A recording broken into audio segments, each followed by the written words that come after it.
Good evening. It's Sunday, the 19th of July, and you're listening to the Pompey Politics Podcast, where we cover matters of national, international, and sometimes local importance in a calm, measured, and decent way to get to the heart of the matter. I'm Ian Tiny Morris. And I'm Simon Sansbury. Good evening, Ian. Good evening, listeners and viewers. Welcome to Indeed, today's and show. what a good evening it is. It's that a pleasant summer's day rather than the 30 degrees basting in your own juices. And frankly, when we broadcast, fans in the background, apart from those listening, tend to cause a problem. So we are here looking at Tuesday's big gig, which was the last full council of the summer. Yes, it was indeed. And just before we get carried away by getting knee deep into that agenda, please do remember to give us a like, a follow, a subscribe, wherever you're catching us. Joining the conversation on Facebook or on YouTube. We'd love to hear what you've got to say about the items that are on Portsmouth City Council's agenda. But yes, the last full council meeting of the well, before summer. So of the summer, are we still calling this summer? It's still summer. Oh yeah, yeah. Well, Yeah, it just past the midpoint, I think. yeah, Is yeah. the yeah. So we're still at the sweltering point, but the kind of the Well, hopefully but the it's got that sort of end of term feel about it, hasn't it? It's the we obviously bade farewell on Wednesday to Sir Keir in the final cuddly warm PMQ. So that episode's out there if you want to go back and catch that and feel the love in the air tonight. Obviously Thursday night they counted all the votes and found that the King of the North was there to be crowned, and he was crowned on Friday. well, And then this they didn't need to count the votes. There was enough. There was so many nominations for him that it was impossible for anyone else to get the 81 yeah, yeah. MPs nominations from 81 MPs that would have allowed them to stand. So there was no Yeah, need for a vote. it was all fairly straightforward. Hmm. So Andy B evidently will be unveiling his new cabinet on Monday. Yeah, Lots of speculation out there, and this regeneration. this was meant to be our last show of the summer, but we got a special bonus show next Sunday, which we'll come on to as we get into Yes, the bones of the podcast. spoilers. Exactly. So yes, we are very lucky to squeeze an extra episode in. And we're delighted, and we'll talk about that in a moment. So keep them peeled. So quickly going kind of through the agenda to the notices of motion. Unfortunately, one of the councillors that gave their apologies for their absence on Tuesday was Charlotte Gerada, the leader of the Labour group. So that means that two of the motions that were actually in the agenda, because she's not there to propose them, means that they fall. So they weren't able to be put forward. So it is a trimmed down agenda. But the first thing on the agenda was talking about the town and country planning, and that is a motion from Hugh Mason and Suzy Horton from the Lib Dems, and this refers to the changes in legislation that the government's put through that come into effect at the end of October, that mean that a lot fewer planning applications will actually be able to come before the planning committee at the council. So should we, rather Let's than have a me listen. explain it, should we go straight into the listen? Do let us know what you're thinking as we go along. The vast majority of applications, probably over 90% of them, will be required to be determined by planning officers. These will include all householder applications and all except the largest commercial and residential applications. Although the more major applications in Schedule 2 may, quote, with the agreement of the nominated planning officer, be delegated to a planning committee, the default position, or, as it is called, the overriding assumption, will be that these decisions will also be made by planning officers. In effect, therefore, de facto, the officers become the local planning authority. I have heard two reasons put forward to support this change. The first is that it will provide uniformity of practice across all local authorities. Given the wide diversity of environments and local situations across this country, I remain to be convinced that this is desirable. But even if it is, it surely need not require the overturning of long-established principles and procedures. The second reason given is that local councillors lack sufficient training and knowledge of planning law and practice. From my own experience of this council, I consider that members of council committees are well able to come to balanced judgments when the facts and the legal constraints are set out before them. Most worrying of all in these changes is the fact that elected councillors will henceforth not be able to request that Schedule 1, that is over 90%, Schedule 1 applications be brought before a committee to be determined in a public forum, despite the fact that they may have attracted extensive public interest and concern. All Schedule 1 applications must, and this is the wording, must be determined by the officers. This will inevitably reduce public confidence in the planning process and also in the effectiveness of local councillors. My Lord Mayor, I am not naive enough to believe it likely that we can prevent or reverse these changes. But these changes are of such constitutional significance and practical importance that we should make a clear and unequivocal statement of this council's position. Please support the motion. Now, Just thought I'd quickly pause there. So that was pretty much Hugh Mason introducing the motion and those concerns. And essentially for those kind of who aren't kind of across the detail, and we're not on the planning changes. So he's saying there that a greater degree of planning applications are going to basically just be decided by planning officials at the council instead of being able to be either go to the planning committee, or for the local councillors, they can call in a planning application to then be discussed. Thoughts so far? And something that we know that locally, people get a lot of, get very passionate about, and it'd be interesting to see this in more detail because, I'd like to put a bedroom in my loft, tends not to go before the planning committee, but I want to entirely gut my 3-bedroom house and turn it into an 8-bedroom house of multiple occupation, does tend to go in front of the planning committee, and it tends to attract quite a lot of local interest, oblique concern.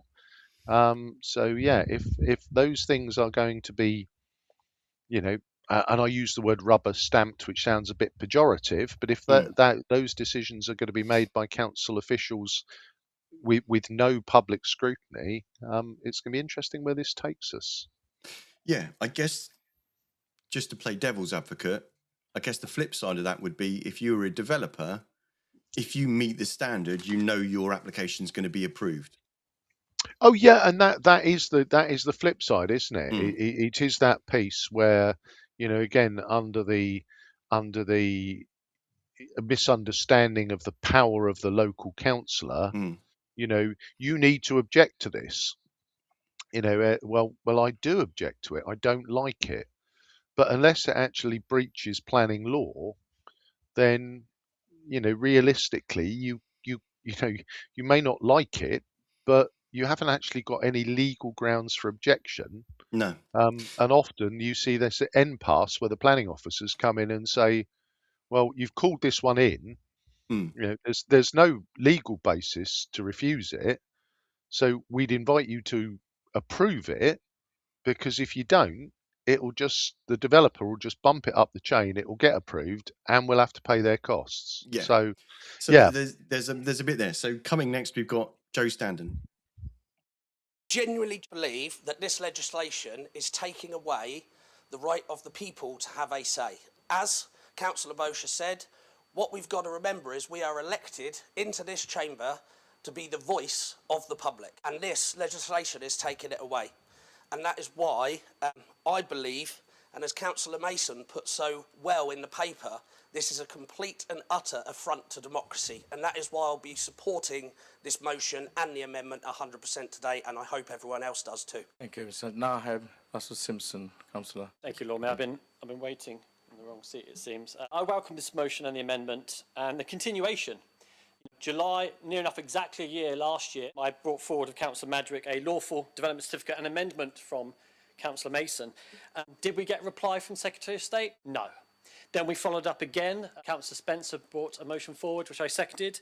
Did the Secretary of State write back to us? No. Did the Labour group support that motion? No. So we're back here. We're essentially ignored, not assured, but ignored by the government, and not even supported by our local Labour councillors, which I think is really disappointing, to say the least. This takes away not only our voice, which we've been elected to do, but it also takes away the residents' voices, which they come in here and read deputations against an array of things. And actually, it goes against the Article 4 direction as well, around conservation areas elements as well as HMOs. I was going to mention it. But I think the point is that where I was really surprised is I saw a landlord and a developer in Hillsey, because they're always there, and I said to them, I bet you're really happy about this. And they said, actually, we're not, because we're going to get rogue landlords, rogue developers, who essentially will now have their planning application approved, and they will be painted with the same brush. So I was actually quite surprised by that, but that's how they feel about it. I think they know there are some bad applications. So I hope everyone supports this, and I really hope the Labour group support this. Thank you. Thank you, Councillor. So now have Councillor Heaney. Thank you for that reception. Councillor is quite right. We have a local plan. We have a very extensive process of consultation on how the local plan should be developed and how it should be implemented. We've been through months and months of that, and we're just about to start the process again. Development of plan policy is really key, because that gives us the ammunition to both agree with and also to disagree with planning applications. If we have a strong policy, we can deal with applications that we don't think are suitable. I am told that we have one of the strongest HMO policies of any local authority in the country, and I'm very grateful for Councillor Hunt's endorsement at that point. So we have a really good, strong ability to deal with that issue, which affects residents. The other thing I think we remember, and I shall include my little history lesson for Councillor Bosher's point, back in the 1980s, the Conservative government made it a presumption that development should be allowed. The planning system was to allow development. The presumption was you would allow development, and that was a change in philosophy from previous governments. So the presumption is we must allow development unless there are very good reasons to refuse it. Now, when I talk to residents about planning applications, very often they'll come up with a whole series of reasons, but I always insist that the reasons they are going to be most effective are the ones that are based on planning principles and planning grounds. There are often lots of other reasons why they don't like a development, but I'm saying if you put that argument, it's not going to work. It won't affect the planning process or the planning system, because it's not the right sort of argument. So we have to be honest with our residents and tell them what we think is going to be most effective when we're being their advocates. In terms of what this proposal from government does, there is a certain amount of over-exaggeration. I don't see anything in this proposal that removes notifications to residents about planning applications. There is nothing in that, and for Councillor Bosher to suggest that residents won't be notified, I think is wrong. That isn't the case. Planning is not an exact science, and whilst evidence is relevant and policies provide structure within that framework, there's frequently an element of judgment that is relevant on a case-by-case basis. I like to refer to it as bringing the human into the planning process. It's not a huge space to debate in, but it is a really meaningful one. The most frustrating aspect of the process for us on the planning committee is frequently that we're all trying to prove a negative before it's actually happened. For example, said development will have an impact on amenity or will disrupt and damage a street scene. And that is the purpose of the committee, in my opinion. But councillors on the planning committee do bring a high level of local knowledge and scrutiny, and it makes a genuine and meaningful impact on the quality of the debate and decision making. That's why individual councillors request that applications go to committee rather than happens with the majority are decided by delegation by the officers, which is going to be significantly reduced. But so what do councillors bring whilst working within that legislative framework? We are trained as councillors to represent residents in the city. And whilst when we're on the committee we're working to a different framework, we primarily try and do what we always do, which is to see things from the perspective of the resident, whether that's the applicant or whether that's the objector. That public scrutiny and open decision-making is so important in a democracy, even if the outcome upsets some and is misunderstood by others. My question to them would be, is planning really the major problem that is holding up house building delivery in this country? I don't think it is. The problem is one of government house building policy.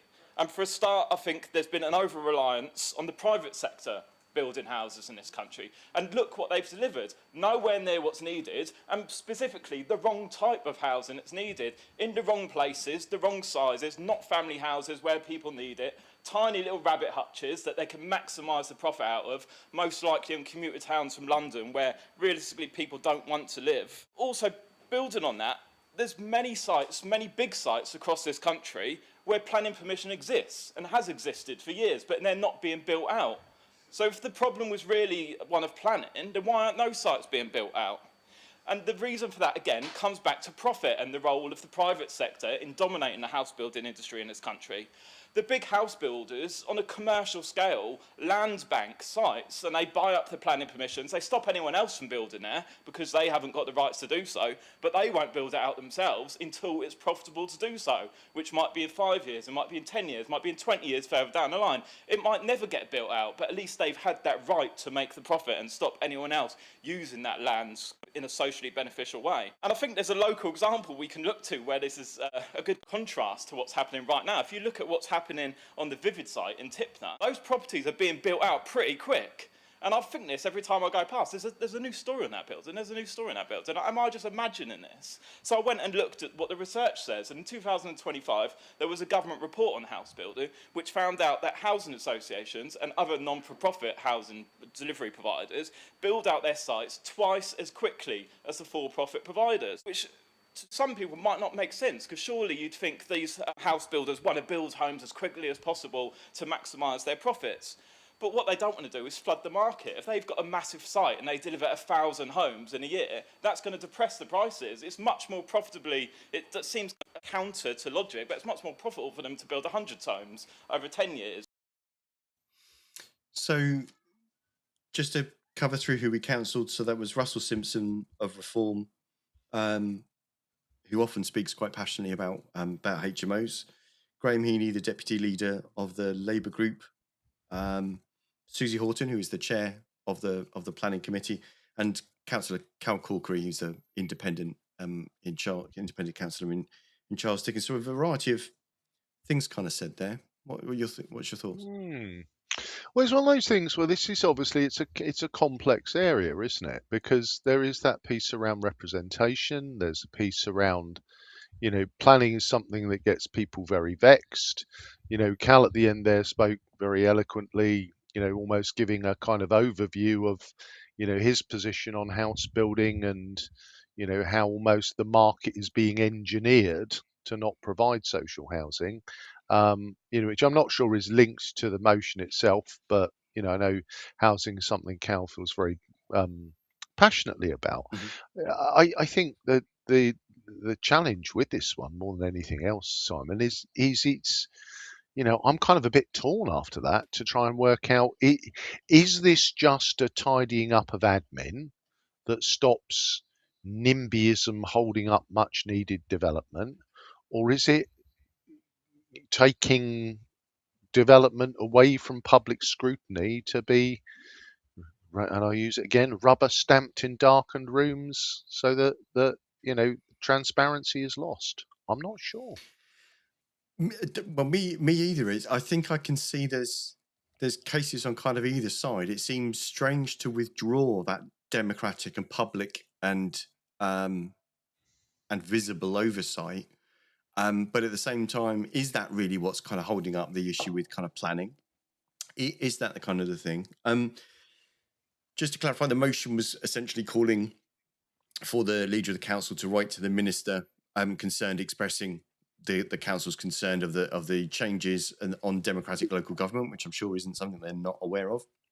as a concern. We can't be the first council to be expressing that, and to ask the city's two MPs to bring this to the attention of Parliament, and to hope that they will seek to prevent the implementation of these retrograde proposals. Which I don't know. I'm not going to put a lot of money on them. Seems very unlikely, doesn't it? Giving the new brush is all about devolution and stuff. I don't know how that's going to work, but I think there's a lot of detail on this one we really kind of need to get into to understand what's at risk, how it works now, and what actually the kind of the pitfalls are. Were you going to reveal? I was trying to lead you up there. Oh, this is indeed teeing it up, which is why next Sunday we are joined by Councillor Suzy Horton, who is the chair of the Planning Committee, where we can dive into this in more detail. So, it is something that gets people vexed. So we will be pumping out on social media the opportunity. If you've got questions you want asked on this and you want themes that you want us to pull on, provided of course the questions are respectful and kind, as is our way, then yes, we would be more than happy to hear from you, and we will put those questions to Suzy along with our own confused, furrowed brow moments where we're kind of not sure which way this really is taking us. Yeah, so I think a good deal of kind of myth busting and understanding the state of planning, as it were, is a good one. Will it surprise you? Do you want to have a guess as to what the result was? I reckon that Labour abstained and everybody else voted for. So with this one, there wasn't a recorded vote, but there were 35 votes for, 0 against, and 3 abstentions. But I think you can put money on the 3 abstentions being members of the Labour members group. Which is, if someone was there or saw it, then please correct us in the comments. So should we move to? Yeah, just noting there, we were three short, weren't we? Because the mayor doesn't vote unless it's a draw. So only 38 votes cast, which means, and we know Charlotte wasn't there, so there was another 2 missing. Yeah, well, there were a few people missing from across the chamber, but we can kind of get to those in a minute. So cool. What we got next? Military families and the high income child benefit charge. This is another motion brought by the Lib Dems, so proposed by Leonie Oliver and seconded by Council Leader Steve Pitt. Should we go straight to the video, because I think she explains it better than I'm going to? I rise today to present this motion on behalf of the many military families in Portsmouth who are being unfairly impacted by the high income child benefit charge. This is not simply a matter of tax policy, it is a matter of fairness. It is about recognising the realities of military family life and ensuring that those who support our armed forces are not financially disadvantaged because of that service. Like many families in our city, my own family serves this country through the Royal Navy. Last year, my husband was deployed for 9 months out of the 12. During that time, I was effectively a single parent, managing childcare, school runs, illnesses, holidays, parents' evenings, hobbies, dance club, gymnastics, and every other responsibility that comes with raising a family while a loved one is serving overseas. Like thousands of military spouses across the country, I had to put my own career second. My ability to work full-time is restricted by the realities of service life, where deployments, unpredictable schedules, and frequent absences make securing and maintaining flexible employment incredibly difficult. This is not a choice, it is a consequence of supporting someone who serves our country. I just want to push more to the fact of, yes, it is the parents that receive this. However, this money is for the service children, and service children should not be punished for their mother or father going to war and risking their life and potentially making the ultimate sacrifice and never coming home just because they are rewarded for putting their life on the line for this country so we can sleep safe at night. A high-income child benefit charge was never designed with the realities of military life in mind. Temporary deployment pay or retention bonuses should not leave the families worse off simply because one parent has answered the call to serve while the other has had to sacrifice career opportunities to keep family life together at home. So pretty clear one, though. I mean, there were other speakers on that one. Again, Joe Standen, as anybody who follows anything in Portsmouth will be aware. Obviously, Joe, an ex-service serving member of the armed forces himself, so very, very keen to contribute on that one. This seems such a wrong thing. Why was this kind of? This is a law of unintended consequences, isn't it? Surely.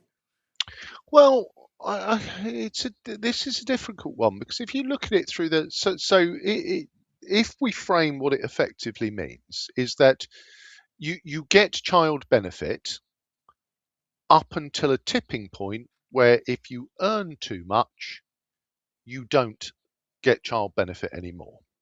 That was was what was brought in originally. And I think most people I think most people were genuinely supportive of that. Where you, like with everything, where you set that threshold is always, it is always a controversial point, because there's that piece where if you then earn over that threshold, well, your children aren't any freer, are they? You still have to pay for them, which means, you know, you would still, that money would be beneficial. But, if I then become hyperbolic, if you're earning £1 million a year, you probably don't need the, you know, 20, 30 quid, 30 quid a week, whatever child benefit is now. So that's the kind of framework we're against. And if I understand this issue correctly, when a service person is deployed, kind of overseas, or there is an element of and I'm going to use the word bonus pay, that they get awarded for deployment being pay. on I the think it's it's deployment pay for being overseas. Now, obviously, that then takes them over the income threshold, or can take them over the income threshold, which means they then lose the child benefit. So I think what's actually being asked for here is for the law to change to exempt service personnel from the risk of having to lose out like the rest of the population when their pay exceeds a certain threshold. So what's being asked in the motion is basically to ask the leader of the council to write to the Chancellor of the Exchequer, whoever that might be, on Monday, to call upon the government to exempt or disregard deployment-related earnings, operational allowances, sea pay, retention bonuses when calculating eligibility for child benefit. Because, frankly, if members, it's not a.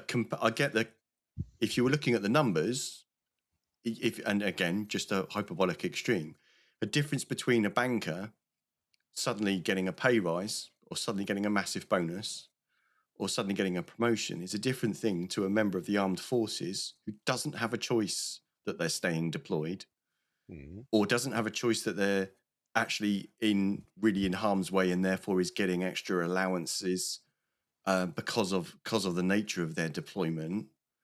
That then actually causes problems at home, because the parent that's left at home, who's been operating all that time as a single parent, is now then going to lose that child benefit. And the example that Leonie went on and explained was about actually having to pay back some that had been paid, and then kind of go through all of that again about it spinning up when that dropped below, because it's a temporary thing. So it's not asking members of the armed forces to be exempt from the cap. It's asking those elements of additional pay that are payments in recognition of extended deployment and dangerous deployments. Those should be exempt because of the government and the country's promise that members of its armed forces and their families shouldn't be disadvantaged from essentially putting their life on the line for the country. You're not buying it? I'm not convinced. Because at the end of the, and this is the difficulty, isn't it? It's thresholds, because we can use our millionaire banker example, but the threshold kicks in at a sort of junior to middle management level. So your senior planning officer, if we take it back to the first, if somebody's a planning officer and they take the role of a senior planning officer, then their child benefit will be affected. So I think a I promotion is accept a it. different thing to a. Yeah, but the fact, You're at sea for 9 months. yeah, but to be fair, this is, and it's difficult, isn't it? Because a lot of passionate language used there, and putting yourself in harm's way, ultimate sacrifice, all of those things. When you sign up to be a member of the Royal Navy, I think it might not come as a surprise to you that for chunks of your life you are required to be on a boat somewhere in the world doing Navy things. So I sort of get it, but for me, that income is still your income, and I'm a little bit skeptical as to, you know, why, at the end of the day, at the end of the year, you'll get a P45, or not P45, but a P60 that says you earned however many thousand, and yeah, for a great chunk of that to be disregarded. Yeah, I'm not swayed either way, but I'm not sure that I'm as convinced as Leonie and Joe sounded. Okay. Well, the result was unanimous. So the council were completely behind that. Yeah. Yeah, and they would be, because who except a slightly strange podcast commentator would be doing the no, take the money away from our service personnel abroad. I kind of get it. So, and as I say, I'm not massively wedded to taking the money away. So unanimous. Another letter to somebody senior in government who we don't even know who they are on Monday, so we're going to have to wait before they address the envelope. Yeah. And so usual sort of things of calling on the leader of the council to write to members of the relevant members of the government, but also calling on the city's 2 MPs to seek their support for reform of the policy. Yeah, and to be fair, I think those are, this is a cause that the 2 city MPs, I think, would be much more likely to get behind than perhaps the argue with your own government about their own planning reforms. So, yeah, let's see what comes next. Okay, so next, 13C is preserving Portsmouth historic title and place in local government. This is about so local government reorganisation, which is not the same as devolution, but is being run kind of alongside it to essentially reorganise the local councils within the region, so that they're essentially, instead of some of them having 2 tiers, or there being 2 unitary authorities like Southampton and Portsmouth, that essentially there are the Hampshire and the Solent region, as it's being called, is split into 5 different councils. The Isle of Wight, one for the southeast of Hampshire, one for the west, one for all of those sort of stuff. So the one that we would be in, which essentially encompasses Portsmouth, Fareham, Gosport, Waterlooville, and Havant, and a little bit of Rowlands Castle, I think. That's currently being called Southeast Hampshire, and there seems to be a bit of a scrap about that, because essentially it doesn't have the word Portsmouth in it. So before we dive into the video, do we know what the others are called, and does one of them have Southampton in it? I think there are conversations about what those others are called, but I don't know what the others are called. But the one on the Isle of Wight is the Isle of Wight because it's only the Isle of Wight. Yeah. But I think don't dismiss the Isle of Wight in such a cursory way. Well, no, it doesn't. It only is the Isle of Wight, so it would be silly to call it something else. It would be crazy. But sorry, you are right. The others, I think they're kind of, so the one that's kind of centred around Winchester, that seems that's going to have the name Winchester in the name, and likewise the Southampton and the water or something. But essentially, Waterside, Waterside. So essentially, that's their problem. But essentially, the motion is so this one from Spencer Gardiner, seconded by Simon Bosher from the Conservatives, essentially calling on the council to agree with actually what the cabinet have already resolved, which is that the name Portsmouth needs to be retained in the name of that region, and the cabinet suggestion was that it would be that the region be called Portsmouth and South East Hampshire. But have a listen to how this debate goes, because, well, you'll see. Yeah. Whatever our views on local government reorganisation, I hope we can agree on one thing. If Portsmouth is part of the new authority, Portsmouth must be in its name. The government's working title of South East Hampshire Council serves to erase this city from the map. I appreciate that some of the strongest opposition to retaining the Portsmouth name comes from Conservative colleagues in neighbouring areas, their own local identities. This goes to highlight the fundamental flaw in LGR. We are trying to force together disparate places into a mega council that cannot even agree on a common identity or name. That being said, Portsmouth is the economic, cultural and historic anchor of the region. Our city is internationally recognised for its maritime heritage, naval significance and visitor economy. That brand benefits not just Portsmouth, but the wider area. Retaining the Portsmouth name is therefore not a matter of civic pride alone. It is the strongest economic proposition for the whole authority area. The new authority must include Portsmouth in its title. Portsmouth's name has been recognised around the world for centuries. We should not be the council that allows it to disappear from the name of the authority that governs. I've got to talk about this politically now, and I will. I have no idea why Labour is not listening, and I'm sure the Labour councillors here too agree with me, but they can't say so. I'm pretty certain of it.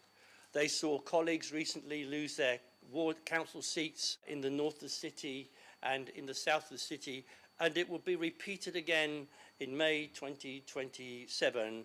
I can guarantee there's no way back for Labour around here because they have let Portsmouth down. This is about protecting Portsmouth's future, and I know that when it comes to the Conservative Party, we have got some awkward sods across the water and further up the A3, but at least that is democracy. That, as Councillor Pitt said, they're actually standing up for their local areas. Well, I'm standing up for mine. I'm standing up for the city that I was actually born in. And what I'm not going to accept is the Labour Party seeking to erase Portsmouth from the map. I'd really like to hear from Councillor Heaney as to what his views actually are on this. Should Portsmouth be a part of the new name? But after all, we're going down this route of LGR, something that nobody here, well, I say nobody, this side of the chamber doesn't want. Not many people in Hampshire actually want. It's something that is being foisted on us, and we're ending up with notice of motion like this on our order paper trying to protect the name Portsmouth. Quite frankly, I think it's scandalous, Lord Mayor. When the government then published what their outcome was, option 1A, they put us down as a signatory and say we supported it. When we pointed that out to them, they didn't. Their response was tough. We're not changing it. Who are these people? Faceless bureaucrats sat in Westminster deciding the future of our lives, our residents' lives, and their children and their grandchildren's lives. This is important, and we're not getting importance or any sense of acknowledgement from this damn government about just how much this matters. It matters because we're going to lose most of our services that people care about. It matters because they want to just rub out our name and call us some random thing because it's easier for them. Not to us, it's not. This is our lives, this is our home. This city must always be called Portsmouth. It will not, under any circumstances, ever be called bloody South West Hampshire. As I said earlier, the briefing we had a few weeks ago, there was unanimity among the members, although not every single member was attending the briefing about keeping Portsmouth as the name of any new local authority. So there isn't, I think, any dissent in this room and this chamber about the importance of that. I believe from the consultations that have taken place, the majority of local authorities involved in this want to see Portsmouth as part of the name. I understand no final decision has been made. I don't know exactly when the decision is going to be made, but the sooner the better, I think, on that basis. And if the majority of local authorities connected with the new council want to see Portsmouth, I don't see why we shouldn't have Portsmouth as the name. Just point of information, Lord Mayor, that we've been told that if we are in agreement, we can suggest a different name. We are not in agreement because Fareham do not concur. So the current information we have from government is that unless we can all agree that together, they'll make us stick with what we've got. Well, that wasn't clear, but that's now clear. Well, I think that just makes the point that we should be lobbying very hard for the inclusion of Portsmouth in the name. It does seem a bit silly to be having this argument, quite frankly, given that the majority of the local authority areas here are, and why does it have to be complete consistent? There will always be people who disagree. I'm grateful to the contribution of colleagues, selected residents of Uganda, Councillor Whittington's Real Our Group, and even Councillor Heaney all support the ethos of this motion. The only people that seemingly don't are our local Portsmouth MPs. Generations before us built the reputation and standing of this city. Let's hope this Labour government doesn't tear that up. Wow, that got a bit spicy, didn't it? So I'll just quickly run through some points there. So the motion introduced by Spencer Gardiner, then Lee Hunt from the Lib Dems, Simon Bosher from the Conservatives, Steve Pitt, obviously leader of the council, quite impassioned. I think he misspoke slightly. Southeast Hampshire is what it is. It was being talked about. Graham Heaney again from the Labour group, and then the summary at the end from Spencer Gardiner. But centering on Portsmouth as the economic, cultural, and historic anchor. But Labour seeking to erase Portsmouth from the map. Interesting, isn't it? Because at the end of the day. But Portsmouth it's where the majority of the people live. It's where it is the known identity, or it's the major known identity in the grouping.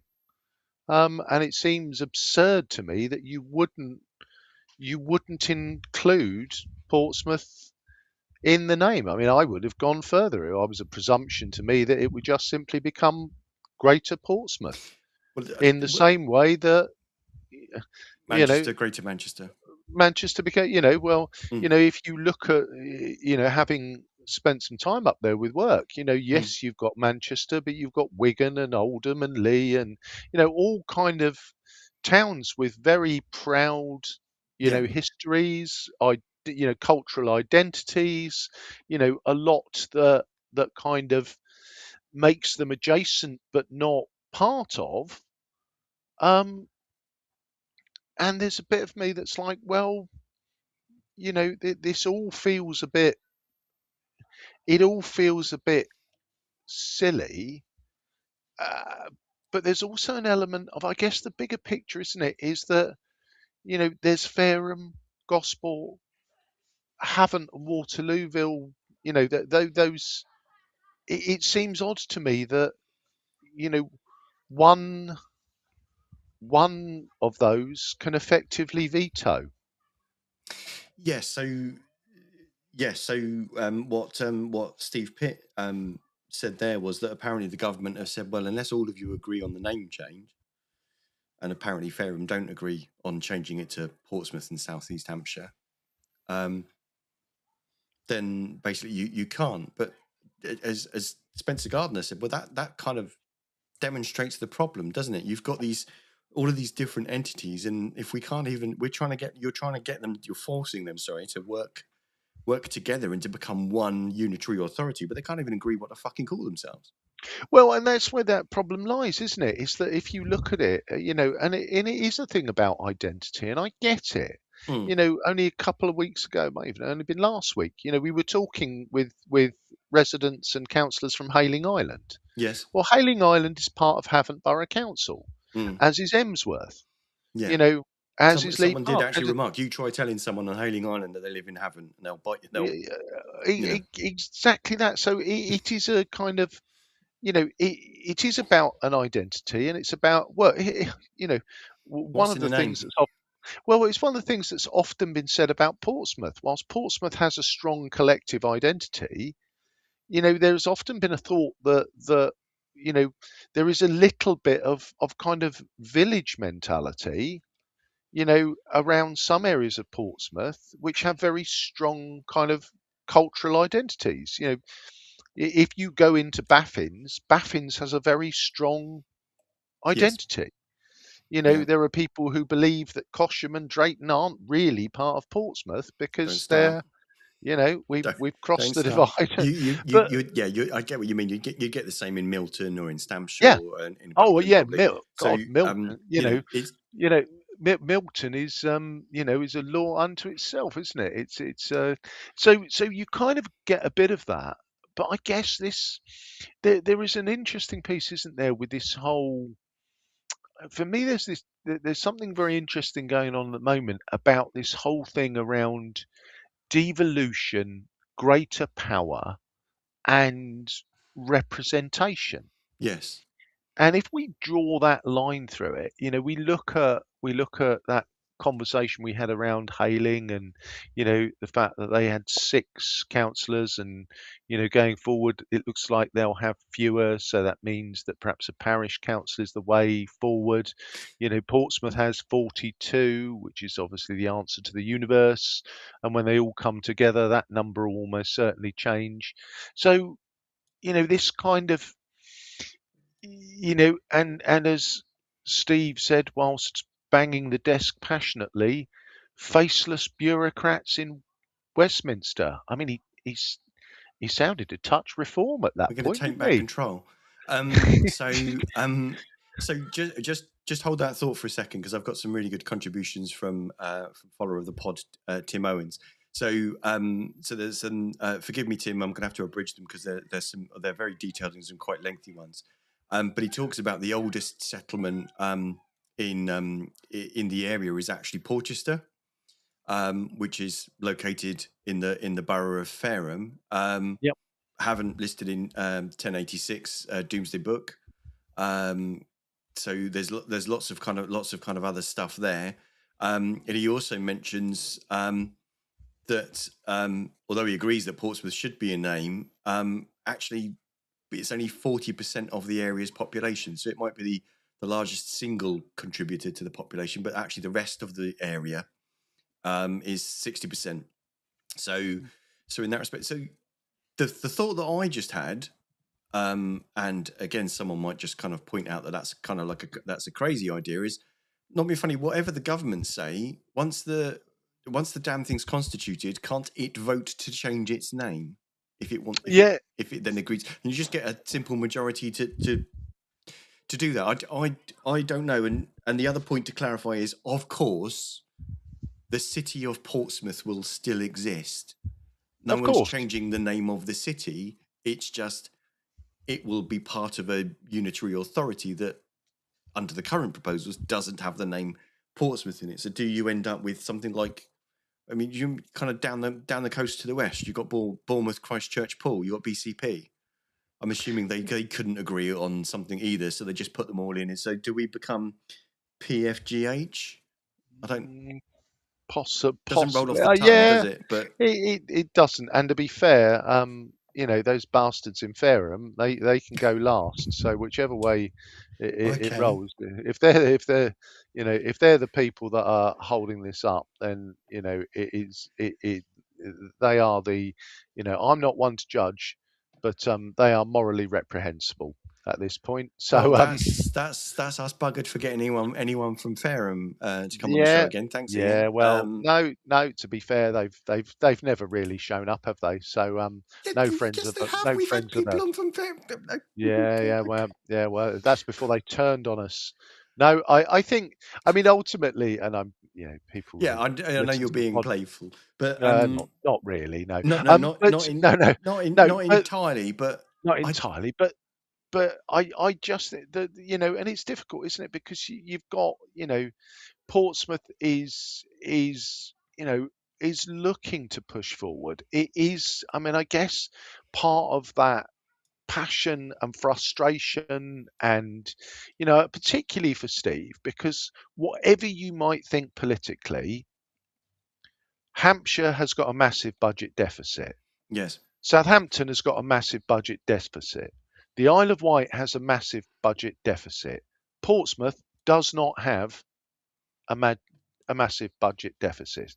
And everyone can go on about, well, the cruel government, 14 years, can only do that for a couple more weeks probably, of Tory cuts. Well, Portsmouth has managed its way through that.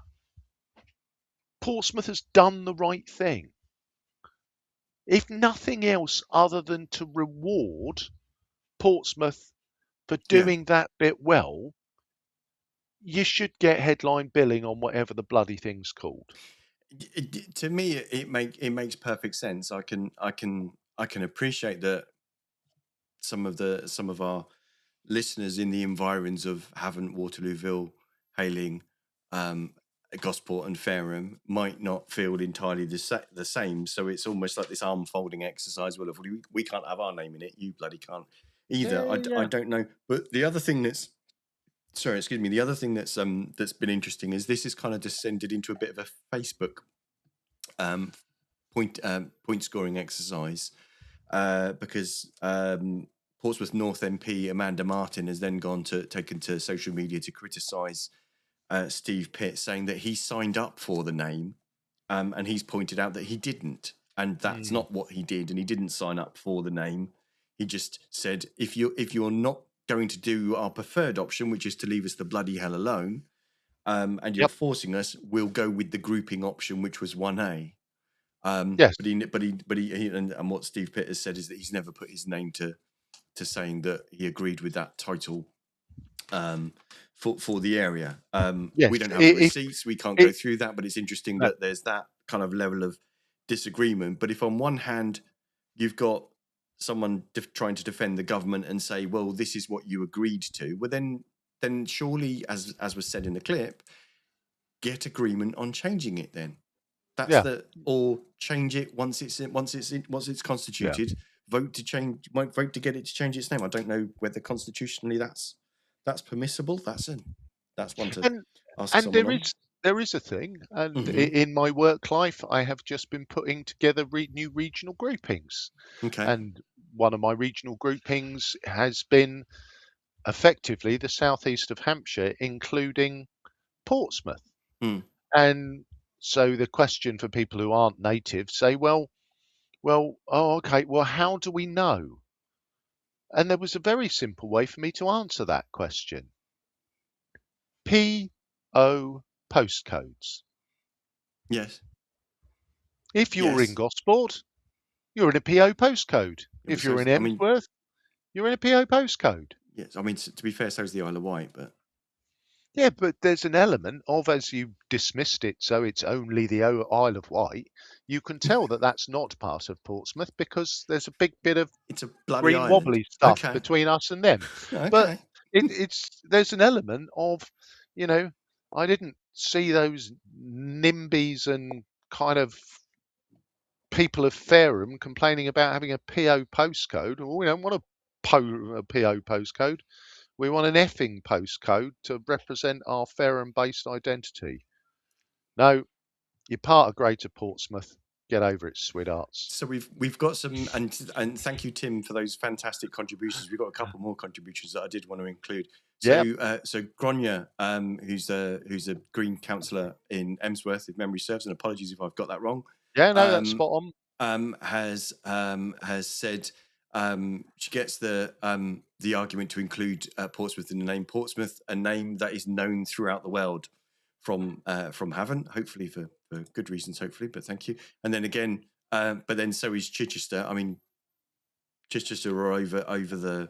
I think you mean about has a PO postcode. Sorry. So obviously, yes, it does. But Chichester is way out the postcode. We got another one from for Tim, kind of coming up on the debts and deficits. So the difference, just for so the deficit is the difference between how much you've got coming in and how much you're spending each year, and the debt is actually how much money you owe. So whether you're spending more than you earn each month. Yeah, that's why I specifically use the word deficit. But he points out that Portsmouth has actual debts of 680 million, whereas Havant has debts of 3 million. But I don't know whether that's because of their different tiered authorities. Well, of course, Havant didn't have the same ability to get into debt because it didn't have the same responsibilities that because Hampshire was basically dealing, and forgive me, was dealing with all the complicated stuff. So, but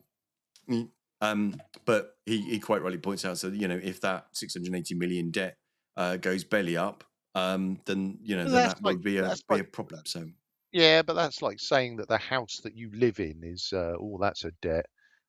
Well, yeah, if you look at the debt, a lot of that is about money that's been invested. So, no, I think, appreciate the contributions, Tim. There is an element, and thank you, Gronya. Lovely to have you on board as part of the Greater Portsmouth area.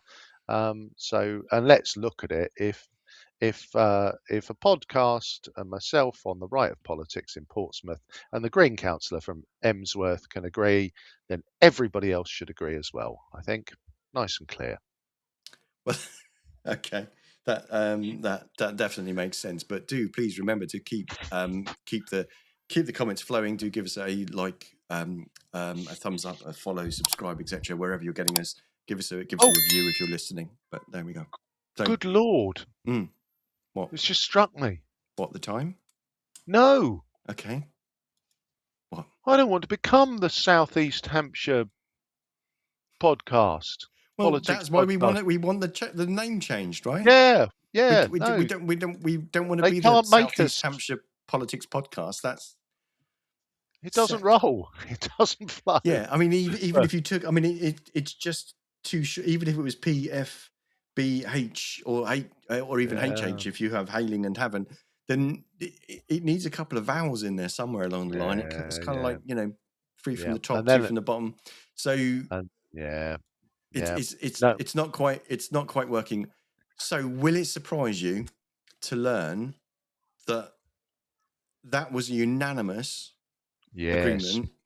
However, Darren Sanders called for, bearing in mind that everyone agrees so well, can we have a recorded vote?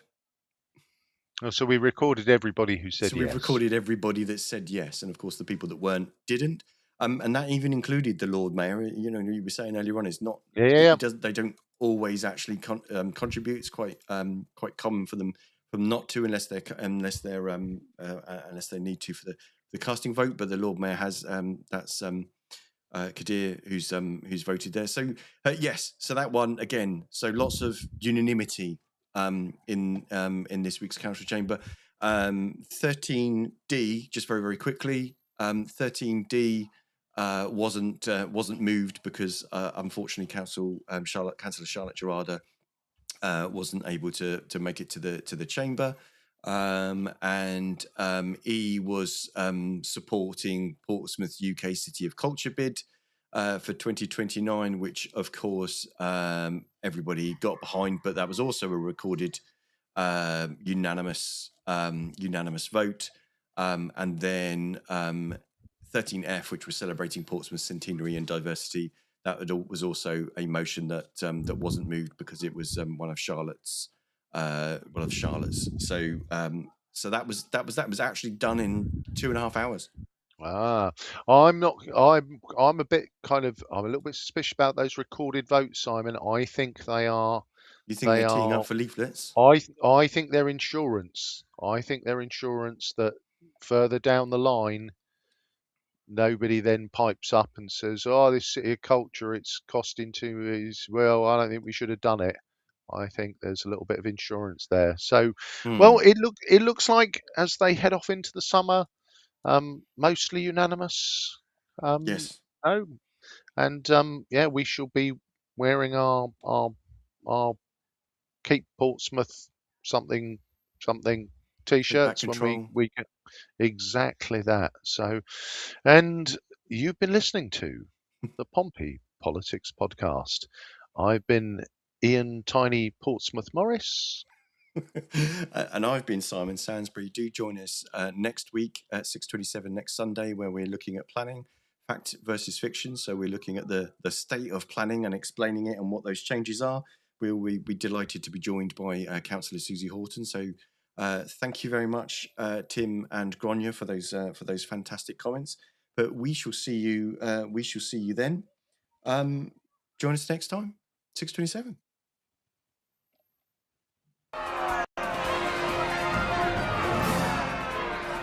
Don't forget to like, follow and comment on Facebook, or comment and subscribe on YouTube. Find us on all the social media platforms: Facebook, X, YouTube, Threads, LinkedIn.